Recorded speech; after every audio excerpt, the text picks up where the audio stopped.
Un médecin spécialiste en fertilité enceinte plusieurs de ses patientes pendant plusieurs années et personne n'est au courant. Cette histoire se passe au Canada et cette histoire a explosé, disons, à partir de 2016 jusqu'à 2020. Cette histoire a fait écho au Canada. Alors c'est ce médecin-là très célèbre parce qu'il faisait bien son travail, très connu. Tous les couples allaient le voir pour lui expliquer ses problèmes. Lorsqu'un couple rentre dans sa clinique, le couple sort satisfait. Et comme il était spécialiste en fertilité, lorsqu'un couple a des problèmes d'enfants, ils veulent avoir un enfant, et que on a remarqué que pendant qu'ils sont ensemble, ils ont du mal à avoir cet enfant, ils veulent passer par une insémination.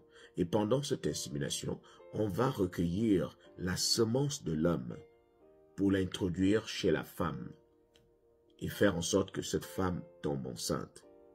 Ça, c'était l'objectif de toutes les visites des couples. Chaque couple savait que en rendant visite à ce médecin, ils allaient récupérer la semence de l'homme pour l'introduire chez la femme.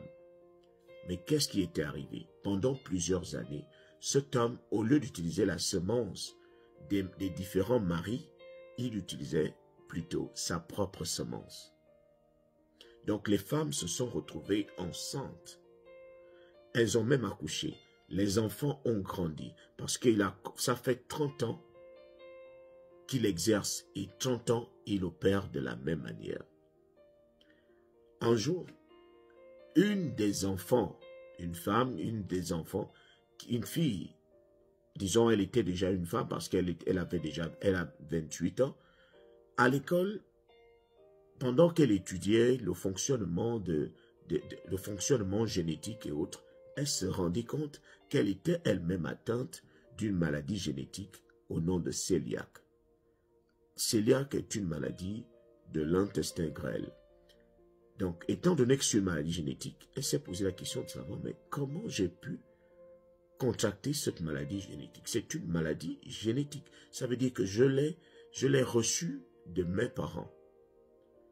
Étant donné que cette maladie n'existe pas dans notre famille, ni du côté de mon père, ni du côté de ma mère, comment je me suis retrouvé avec celle-ci? Le questionnement a commencé. Alors, le couple, c'est-à-dire les deux parents de cette femme-là, sont allés voir le médecin pour lui dire, mais on ne comprend pas.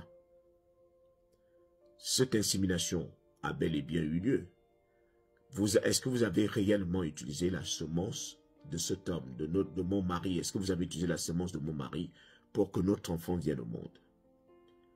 Ce couple a commencé à pousser. Les infos commençaient déjà à fuiter ici et là. Et tous les couples qui étaient allés voir ce médecin ont commencé aussi à se poser des questions pour dire, bon, si quelque chose leur arrive, essayons un peu de vérifier de notre côté si on n'a pas le même souci. Chaque couple a commencé à vérifier exactement si l'enfant qu'ils ont dans leur maison est issu d'eux-mêmes. Et ils se sont rendus compte que la réponse était amère, sans appel. Donc, il y avait pratiquement une 50aine d'enfants issus de ce médecin, mais ces enfants ne savaient pas qu'ils avaient en commun cet homme-là. Imaginez un peu le risque dans une ville. Plus de 50 enfants qui deviennent des hommes et des femmes, qui vont se croiser, qui vont s'aimer, ne sachant pas qu'ils portent les mêmes gènes. Donc ce médecin aujourd'hui est en train de répondre de ses actes. On lui a demandé de payer, il y a une amende. Il va essayer de payer. Il a essayé de s'expliquer en disant que moi j'ai voulu rendre service. J'ai vu la détresse dans les yeux de mes patientes et comme je n'avais pas une semence très forte dans ma clinique, il fallait que j'utilise la mienne, la semence Robocop. Donc, dites en commentaire si ce médecin a bien fait d'utiliser sa propre semence juste pour calmer la douleur ou bien pour rendre service. Ou encore, s'il a exagéré, parce que c'était, moi je vous avoue cela, c'est bel et bien un gros risque.